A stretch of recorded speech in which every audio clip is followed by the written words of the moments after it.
U.S. government is pouring millions into clean hydrogen technology. We'll tell you about some of the projects the department is investing in. And Vermont could make history as it works to advance a new climate law in the state. But the bill has fossil fuel companies voicing concerns. We'll explain.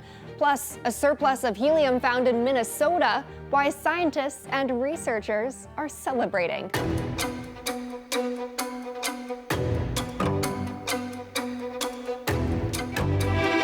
Hello and welcome to EarthX News, where we focus on sustainability, conservation, and the environment. I'm Christina Thompson. Let's get into some of the biggest headlines facing our planet.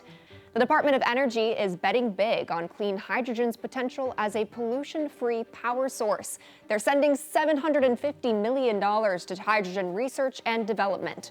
The money is coming from the Biden administration's Investing in America agenda. It will be split between 52 different hydrogen projects across 6 categories. The bulk of the funding will go towards the manufacturing of electrolyzers. Electrolyzers use electricity to split water into hydrogen and oxygen for power. The other 5 categories include supply chain development, advanced manufacturing of fuel cell supply chain development, and recovery and recycling. Jennifer Granholm, the U.S. Secretary of Energy, says, quote, "The projects announced today will supercharge our progress and ensure our leadership in clean hydrogen will be felt across the nation for generations to come." Vermont could become the first state to make fossil fuel companies pay for their damages contributing to climate change. State lawmakers are pushing for this after the state saw catastrophic damage from summer floods and other extreme weather events. Other states, such as New York, Massachusetts, and Maryland, are considering similar measures, but Vermont's bill is moving quicker. The Vermont State Senate is expected to give final approval to the proposal in early April, which would create a program that fossil fuel companies would pay into for climate change adaptation projects in the state. If that happens, the House will look it over next. Oil and gas industry insiders have generally opposed the bill, with some even saying it might be unconstitutional. Vermont Senator Nader Hashim said this of the proposed bill, quote, "We can place the burden on Vermont taxpayers, or we can keep our fingers crossed that the federal government will help us, or we can have fossil fuel companies pay their fair share." A new pollution rule wants to lift sales of electric trucks, targeting the most polluting vehicles on the road. The Biden administration announced a regulation designed to increase sales of electric or other zero-emission heavy vehicles, which means school buses, cement mixers, garbage trucks, tractor trailers, ambulances, and moving vans will all be affected. The rule does not mandate EVs. Instead, it requires pollution limits from truck tailpipes. According to the EPA, the truck tailpipe limits could prevent about 1 billion tons of greenhouse gas emissions by 2055. But truckers, they're pushing back. Some view it as a war on diesel trucks, saying electric heavy-duty vehicle technology is not nearly advanced enough to replace the nation's existing diesel-powered fleet. Plus, there are limitations on vehicle batteries, like low performance in cold weather and a shorter range than existing diesel-powered trucks. Researchers say they've discovered what could be the largest reserve of helium in North America at a drill site in Minnesota. Resource exploration company Pulsar Helium confirmed large deposits of the highly sought-after gas were found around 2,200 feet below the ground in the northern part of the state. The company said the helium concentration measured close to 14%, which is roughly 30 times the industry standard for commercial helium use. The discovery has scientists and researchers rejoicing because helium is used as a coolant for nuclear reactors, rockets, and medical diagnostic equipment. Industry analysts say the natural gas is in short supply. Joining us now to discuss is the head of the drilling company behind the discovery, Thomas Abraham James, CEO of Pulsar Helium. Thomas, thank you so much for coming on.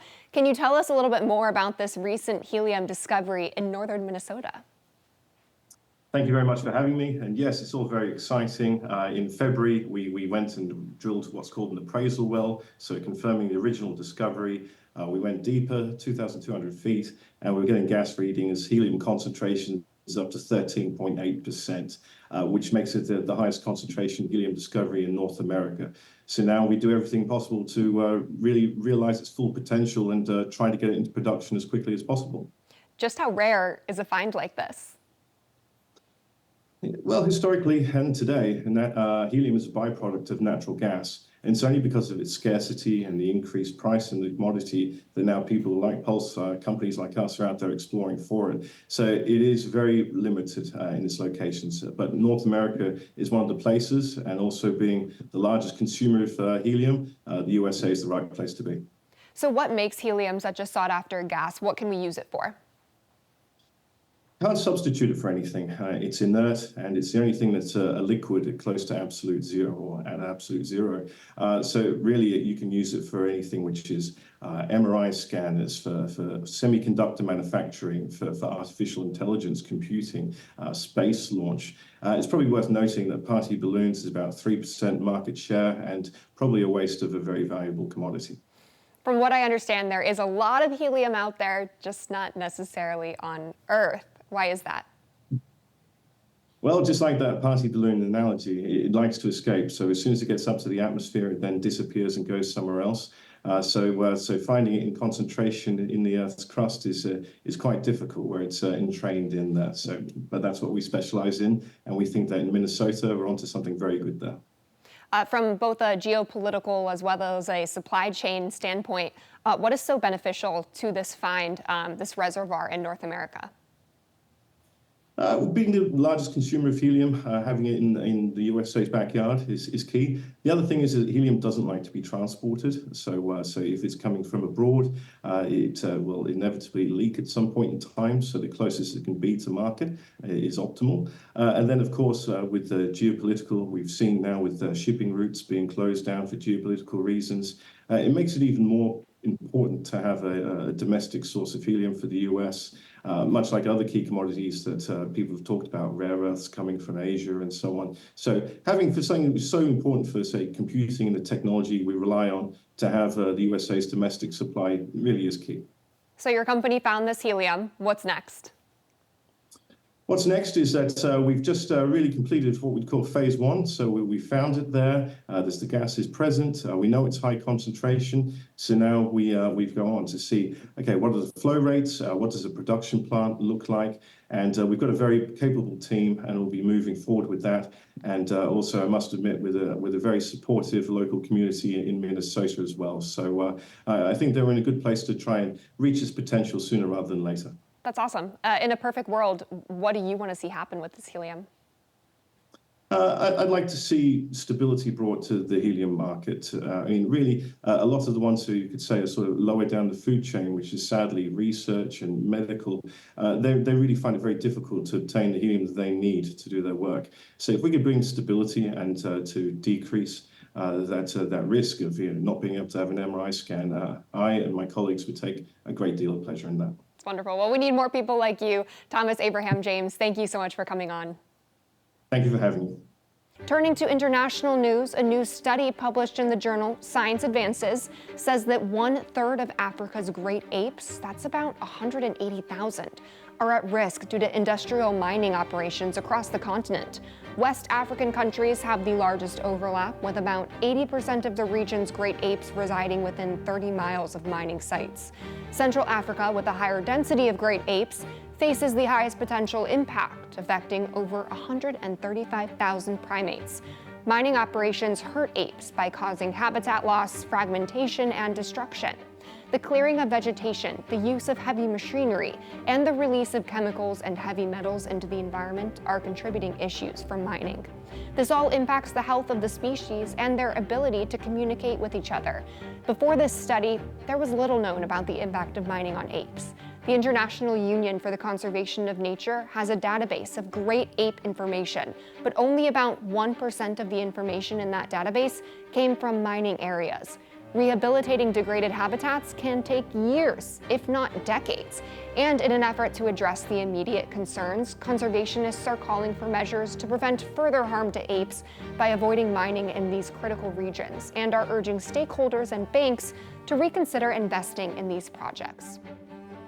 Environmental protesters claiming they have a right to cause damage as part of their protests has been rejected by a British court. 3 Court of Appeals judges ruled protesters cannot use this defense, saying political beliefs were too remote to be classified as a lawful excuse.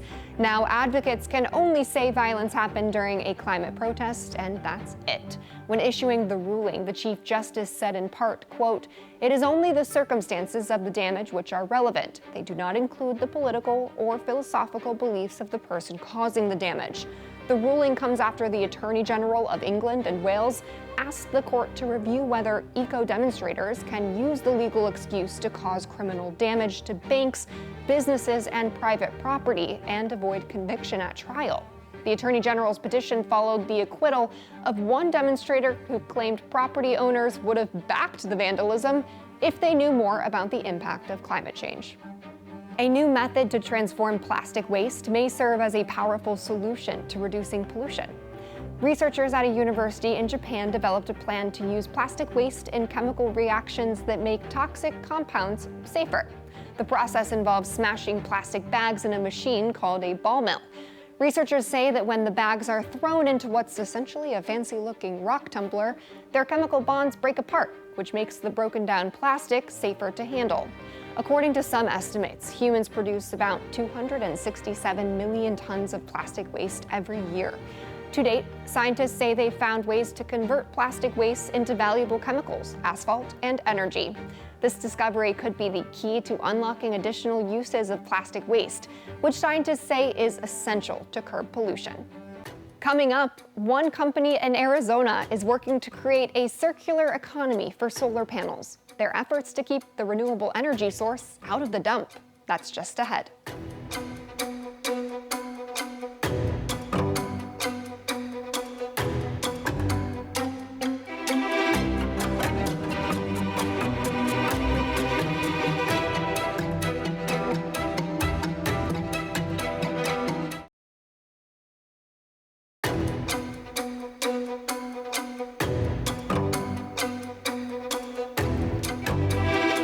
Bad weather in Texas is sparking concerns over the sustainability of solar energy. According to several media reports, a severe hailstorm shattered hundreds of solar panels at the Fighting Jays solar farm, a project that spans more than 3,000 acres. The damage to the panels ignited a series of questions over the amount of electronic waste, or e-waste, that can build up as solar panels reach the end of their lifespan. According to the National Renewable Energy Laboratory, the waste volumes that will be produced as solar panels reach the end of their useful life will be as much as 78 million tons by 2050. The broken panels also kindled fears of a potential health risk after a person living next to the facility raised concerns over a recent study that said solar panels contain a harmful chemical that can cause kidney harm and lung problems. A spokesperson for the facility's parent company responded to those concerns, saying the panels at this solar farm are silicon-based. They don't contain the toxic chemical linked to the health hazards, nor are there any known risks to the local community or the environment. Despite this, industry analysts say the polysilicon used in many solar panels, including the ones at the solar farm just outside Houston, cannot be recycled. So destroyed panels may still end up in a landfill. As solar panel projects power up, so does the race to find recycling solutions for used panels. One Arizona-based company is working to create a market for recycled solar materials and developing ways to keep old panels out of the dump.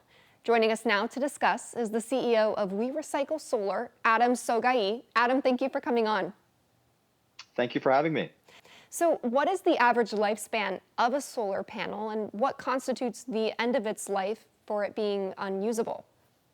Sure. So typically these assets, they live up to about 30 plus years, but we're not seeing the true lifespan carry out, as there's several ways that end of life plays prior to that. One, as you know, is natural catastrophes like hailstorms and brush fires, but you also have early upgrades, the newest and greatest technology being deployed due to incentives and efficiency. So how much of the panel are you able to recycle? It's my understanding that some of these parts, once they go through your facility, can be reused. Absolutely. Great question. And yes, reuse is the best form of recycling. And one of the great things about this technology, it's made extremely durable. It's made for outdoor excessive and harsh weather use. And so we're able to refurbish and remarket these assets. And the ones that we can't, we're able to get up to 99% recovery, breaking these assets down to their raw commodities: glass, copper, aluminum, silver, etc. But for the parts that maybe can't be recycled, what's the best way to deal with those? So we're able to use them as a fluff fuel generative material that we're able to put back into kilns, for instance, to be as their fuel feedstock. So we can really use pretty much all of the material that come from this particular waste stream. Oh, wow. And are there any incentives for companies to recycle their used panels? So currently, right now, it's more, financially, the model is more geared towards the landfill, because it's a lot less expensive to do so. Somewhere around $1 to $2, although those tipping fees for those facilities are increasing. On a federal level, there isn't any real incentive currently right now, as it's not mandated to recycle.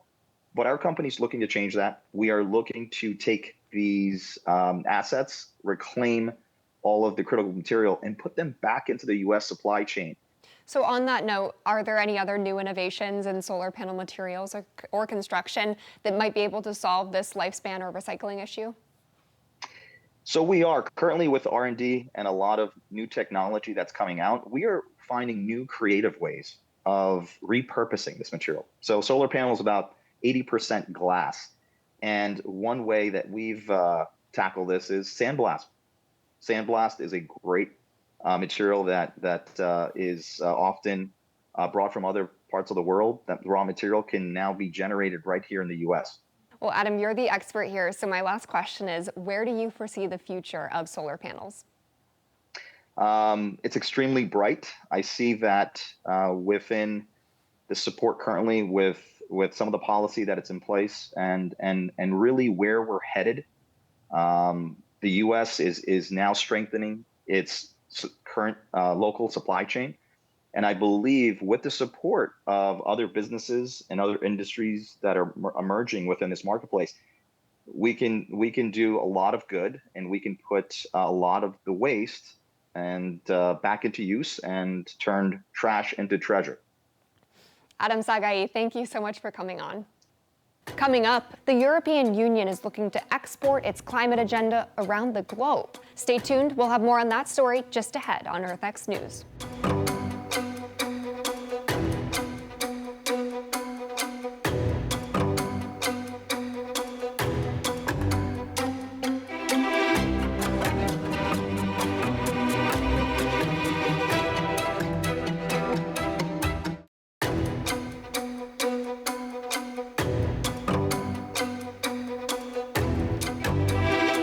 The European Union is looking to export its climate agenda around the globe, as some partners abroad warn that the policies crafted in Brussels aren't always a good fit for their home countries.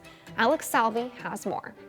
South American leaders are voicing concerns with a European Union trade policy that will ban imports linked to deforestation, arguing the move will only embolden the continent's drug industry.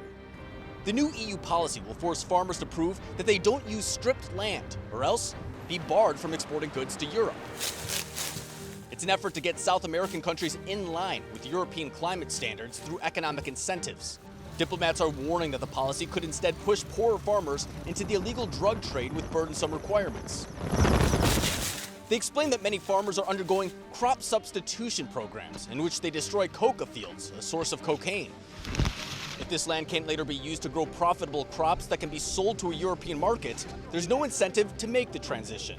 This means farmers may instead process coca into cocaine and ship it to European ports, where authorities are already seizing record amounts of narcotics and seeing a surge in crime and homicides. European and South American leaders have the shared goal of curbing illicit drug use. But critics of the EU deal argue that local authorities are better equipped to deal with the problem than bureaucrats in Brussels. For EarthX, I'm Alex Salvi. Alex Salvi, thank you. A record-setting birth sparks hope for a critically endangered species. The Tennessee Aquarium recently announced the arrival of 7 baby Arakan forest turtles. According to aquarium officials, the hatchlings are the largest group of the Southeast Asian turtle to ever hatch at a facility accredited by the Association of Zoos and Aquariums, or AZA. The next largest clutch to emerge successfully was a group of 5 at Zoo Atlanta in 2013. This historic moment in Chattanooga had staffers overjoyed. Take a listen. It's a good sign, all these babies seem viable. Having them hatch here and having a viable population spread out over zoos and other places means that if something happened to the last few in the wild, then they're not totally extinct. So everyone that hatches here is like a small victory. The species is so rare, it can only be found in 6 AZA-affiliated facilities nationwide. Wildlife officials say the endangered turtles are native to Myanmar and Bangladesh, but have become endangered because of habitat destruction and illegal trafficking to the pet trade and food markets. And before we leave you, an ancient coral reef in Florida looks like it's making a comeback. Researchers say diverse soft corals are now inhabiting Pompano Ridge, a 2,000-year-old coral community which has deteriorated over time. The discovery follows a recent study tracking coral reef dynamics and their response to environmental changes over millennia. According to the research, which compared a centuries-old geological period to modern times, ancient reefs were dominated by a now critically endangered species of coral, while modern reefs are increasingly populated by stress-tolerant species. Scientists say the improving conditions at the ancient reef gives hope to researchers looking to restore Pompano Ridge to its former beauty. That's it for this edition of EarthX News. Please join us again next week. I'm Christina Thompson.